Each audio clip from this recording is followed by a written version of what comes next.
I think I am wired the way that I'm wired, and whether it's lacrosse or whether it's whatever I'm going to pursue next, I really only know how to do it one way, and that's just to the best of my ability, and kind of never really being satisfied with where I'm at with anything. Just always striving to improve, always looking to learn, always trying to be the best. This is Entrepreneurs the Playbook, where I give you access each week to the world's greatest athletes and executives about their personal and professional playbook and what has made them champions on and off the field. This is the Playbook. CEO of Sports One Marketing with Entrepreneur the Playbook.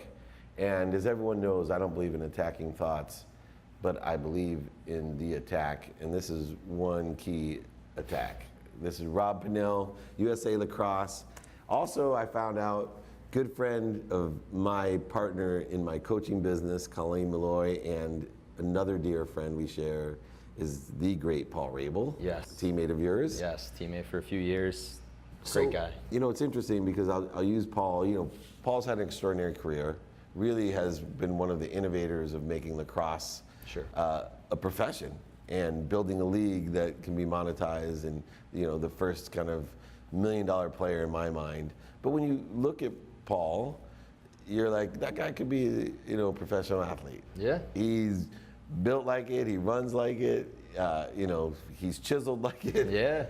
You know, you and I have more in common.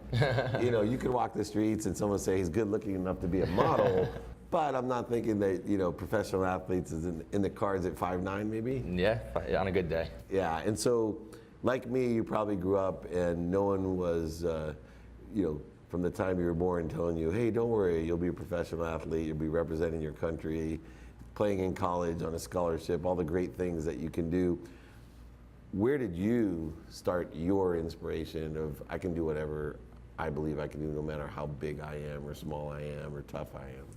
I think it was a lot of the values that my parents instilled in me, and regardless of not having success or having success, they kept me grounded. And whether it was having success and my dad bringing me back a little bit and letting me know what I can do better, or it was not having success and them urging me to continue to pursue my passion and pursue what I want to do and who I want to be in life. And at a young age, it was falling in love with the sport of lacrosse and wanting to play college lacrosse. And it was a long journey to get there, but my parents never left my side. They never said, maybe it's not for you. They never said, we're not going to support you anymore. You know, let's take this route. They were there, and they continued to push me. And you know, now I am where I am today. How much does it mean? You know, a lot of people don't have parents like you, right? They're yeah, absolutely. Parents sometimes, and those most close to us, I have a saying that, you know, just because someone loves you doesn't mean they give you good advice. Sure. How many times is that the catalyst to keep you going? Because I'm sure as you got to the lower times, you felt, and I felt this way, even though my mom didn't want me to play football in college, like she drove me everywhere. She sacrificed, a single mom, so much for me to be able to play that when I didn't believe in myself, I was like, oh, I'm not gonna let her down. Sure. Did you ever feel that at all? Or? Yeah, I think I felt it on a different level. My dad is a great athlete, and he played football and baseball at Brown. And I guess he just always wanted me to be successful and wanted me to be a great athlete as well. So in a way, I didn't want to let him down and let his aspirations down, his dreams down of his son playing college lacrosse and of playing sports at the highest level. So for me, when I was younger, middle school into high school, and even college, it was all about wanting to satisfy my dad and make him happy, and I guess just get his approval of me as an athlete. And do you feel like you got the approval? I think I did. I think I finally got it with the gold medal nice. a week or two ago. No, it was a while. It took a while because he was very tough on me as an athlete. It was, you know, like I said, it was a lot what you could do better, not what you had done well. So he kept me grounded a lot of the time, and his approval and, you know, him saying great game meant a lot. And, you know, that was more my mom's side. Was she'll send me the messages of, we're so proud of you, and you don't know how, you know, one day you look back on this and whatnot and all that good stuff. That doesn't really come from my dad that often, but every now and then he'll get a little emotional with me, and I'll know that he's proud of me. Yeah, it's amazing how much our parents' approval means to us. I was with Reggie Bush, and he had different motivation from his dad, right? He wanted to prove he was better than his father. He was never going to get his father's approval until later on in life he became friends. But his dad was like more my dad, not the greatest dad in the world, and he just wanted to prove that he was better. Why do you think that approval is so important? And it continues to be. I'm 50 years old, and there's several things I do. My dad passed away last year, and I remember going, man, he never said he was proud of me. I did all this cool stuff, right? And the only thing I get choked up about was still, like, we became friends, whatever, but all the things he would tell, it was almost like he would instigate me, tell my children how proud, his grandchildren, they could do like, take their first step, and it's like, oh my God, I'm so proud. I'm an 8-year-old, right? And I'm still 50 years old. I get choked up thinking about it. Where is it in us, do you think, in that conscious, subconscious, unconscious, anything? I love asking best in the world type of people who still need approval of their parents. It's funny, because I feel the same way. Why do you think you feel that way too? I think he's the person that we grow up around most, and the person that gave us this life on earth. So as for me, he was the one that was by my side with sports from a young age. So I guess he was kind of my first influence in sports. So it always goes back to him. And I'm the same way. I have a niece and a nephew now, and I'm like, wait, is that the same dad? Like, how funny and smiley he is with them. I'm like, wait, what's going on here? It was, and it's. Once you have your own, it'll be worse. I know, but he's the best, and I think our relationship's in a great spot now. But I think it's just because of you see, growing up, how he could get disappointed, and you don't want that to happen because he's your father, and I love him, and he's the huge reason why I am where I am today. So if you have a son, number one, do you care what sport they play? I don't. Two, what different things would you do than no discount to your father, because obviously he's done a tremendous job, right? And nobody's perfect, especially at that job. I'm a parent, so I know there is no perfect parent. But I always think about, what am I going to do different? What would you do different? Yeah, I get asked it a lot, because a lot of time when I do stuff, people ask me about my parents and my father, and he comes up a lot when his influence on me. And I always say, well, I would never be like my dad. But at the same time, I think about that, and I think, well, I wouldn't be sitting here having this conversation with you today if my dad wasn't the way he was. So I think there's a happy medium to where you don't have to be too negative or put too much stress on a child, but you can be find that happy medium in between. I'm hopeful that I can find that if I'm lucky enough to have kids one day, but you never know. My mom says I'm get more and more like my father every day, so I could very well do exactly. My mom says that when she's mad at me. That's good. It's interesting, because I tell people, as I've gotten older, there's some things I can't explain to anyone. It wouldn't matter if I told them.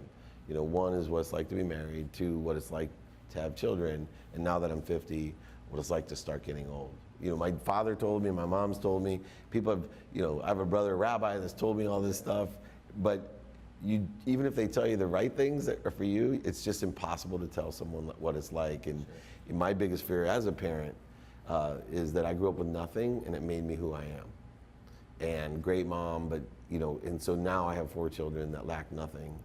And I wonder, can I put a fire in their belly like I have, where there's because you have that fire. I've watched you play, I've done due diligence, favorite song, all the things I learned about you, but like, you have a fire inside of you. Paul has a fire, right? It's the best thing that you can have, which I want to know, you're not going to play lacrosse forever.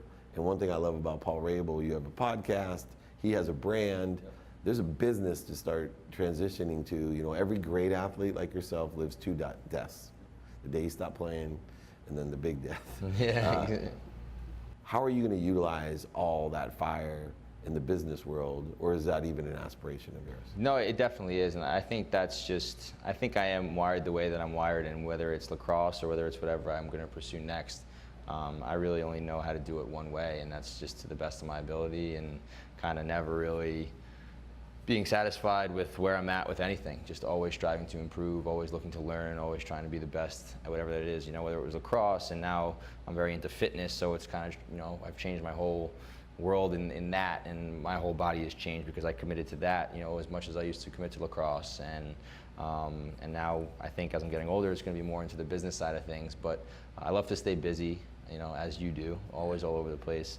So it's, we want to be busy because we love to do things and we love to be successful and provide value to people, and whatever it is, just use our attributes for, the better, of people. And I think when lacrosse is all said and done, I'll have to use my energy and my passion to be the best at what I'm doing in something else, and I think I will.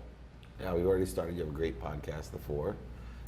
Very new. Yeah, Thank you. Well, yeah. I want to go on yeah. it. I want you to You'll be on You it. will reverse it You backwards. love my partner Brian. He's great. So Very cool. Yeah. Well, through that though, you talked about providing value. Yep. And one of the best things about winning a gold medal and gaining success is that you now inherit a responsibility. And to me, the responsibility is how much of that can you give back, right? You have an enormous amount of power, and the ones who escalate and accelerate and expand that power are the ones who figure out, I can't give what I don't have. And so you can continue to work hard and pursue what you want, but how do you plan on using this great platform that you have, this power to help other people? Yeah, I think the biggest thing that I try and do is kind of my story to younger. I'm in the lacrosse world, so everything always goes back to lacrosse. Yeah, of course. And every day, whether it's on Instagram or YouTube, kids are always asking me, how can I get better? I'm not being recruited. What do I need to do differently? And I think my story is one that a lot of kids can look at and still be motivated and find some light in it. That Rob Pannell wasn't always the best athlete and the best player. Even when he was in high school, even when he was a sophomore, junior in high school, like he worked and worked and worked, and eventually success came. And everything doesn't come easy; you have to earn it. So I think in sharing my story with kids and being a resource to them as much as possible, to give them some positive energy. To maybe not every kid's gonna grow up and be a Rob Pannell, but they can find some light and they can enjoy lacrosse a little bit more if they know that it's not going to happen right away and that it could take a year or two and that they have to work for it, and just kind of sharing that with them and letting them know that there is a future for them, and whether it's in lacrosse or whether it's in life. And I think the biggest thing when I do talk to kids, whether at camps or clinics or online, it's like you have to kind of let this stuff be not just for sports, but for being a better brother, being a better son, a friend, whatever it is. And it's all the same stuff. And being a better student, you have to work at it. And not everyone just is Your dad natural. goes to Brown, being a better student is always there. Right? Well, we both were athletes, so Yeah. I don't know if we would have gotten in without sports, but. No, that's awesome. I break down this percentage, and things just come through me. So I thought of this when I'm talking to you. People talk about a combination of why they're successful. 1 is hard work, 2 is luck, and 3 is desire. If you were going to look at your success, what percentage would you give to each of those 3? Hard work, luck, and desire. I definitely give the least to luck. I'd probably say it's 45% hard work, 45% desire, and 10% luck. I mean, I work as hard as I do because I desire to be something. So I'd kind of put those hand in hand. And I don't think when it comes to luck, I'm 5'9", I'm 195 pounds because of hard work. I was not always that way. So, and I'm that because of the desire to be that. And I think the luck certainly comes into play. I just won a gold medal, and certainly was some luck into that. So, Awesome. but I think it's the hard work and the desire. And then, I like to think, one of my favorite quotes is, the harder I work, the luckier I get. Yeah, I love that. Taking all that in consideration, what's the biggest challenge you faced in your life?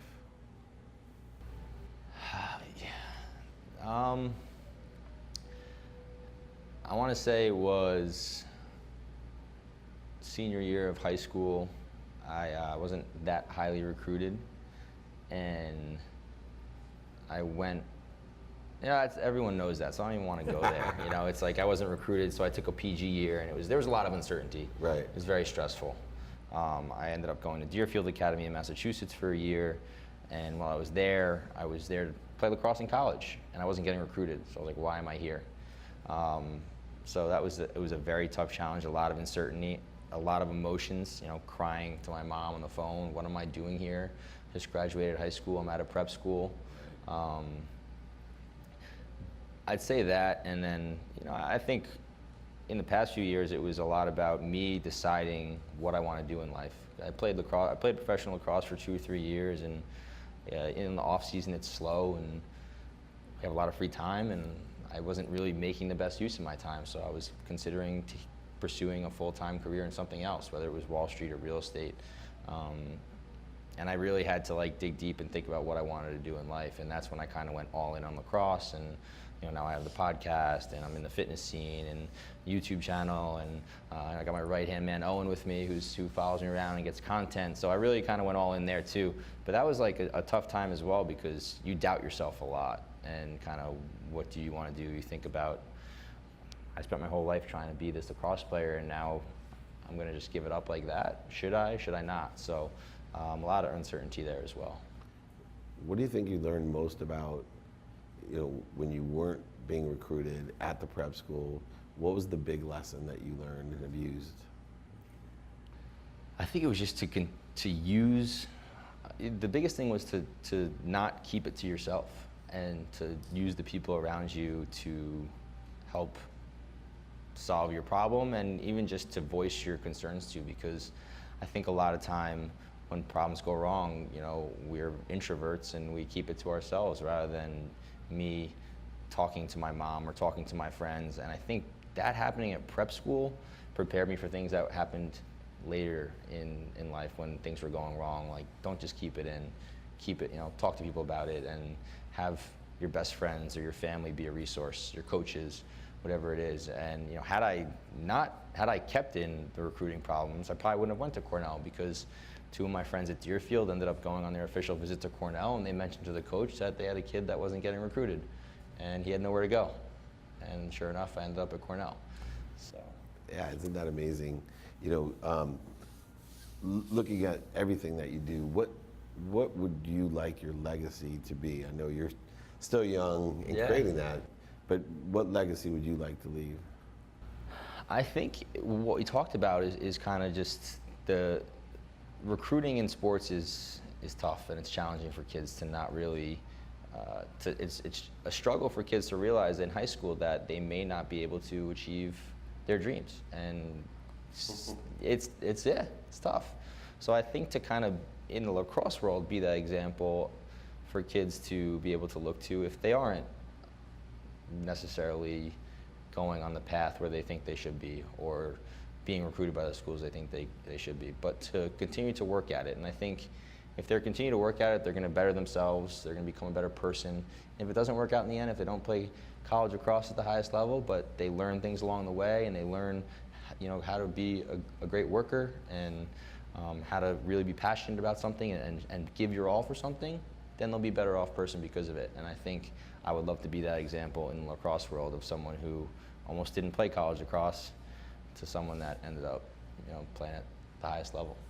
Yeah, and guys like you were an inspiration to me when I went to college, because I dreamed of playing college football, and I was pretty much an average Division III football player who played for a great team, and still to this day learn more through the 4 years in college of being an average Division III football player, that if people would ask me, what's the one lesson, where'd you learn to do all these things, because it took so much for me to be an average Division III football player, that everything else, to building a brand, all this stuff that you're doing, it just seems easy compared to what you had to do to go to Cornell and to be on the USA team and to be a real star in everything that you do.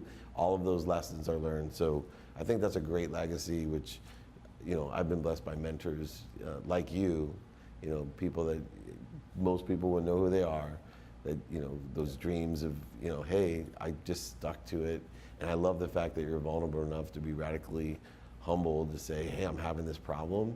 And once again, when you ask the universe and you let it go, it responds in the weirdest ways, right? Somebody mentioned something. That's how I got my job at Leigh Steinberg, right? Yeah. Some guy just asked me, hey, can you help represent me for this show? And I got to meet him, and I don't even know what I mentioned to him, but he keyed into, like, I was starting a job that I didn't want, and Jeff Moran, had this CEO. Meanwhile, like, I just somehow backed into being, eventually the CEO of the most notable sports agency because I was humble, and honest. So you're definitely humble, honest. I'd be honored to be on the 4. Make sure you catch the podcast. We will get you on the 4. A lot of great content. I love you got your own D-Rock and your own Justin.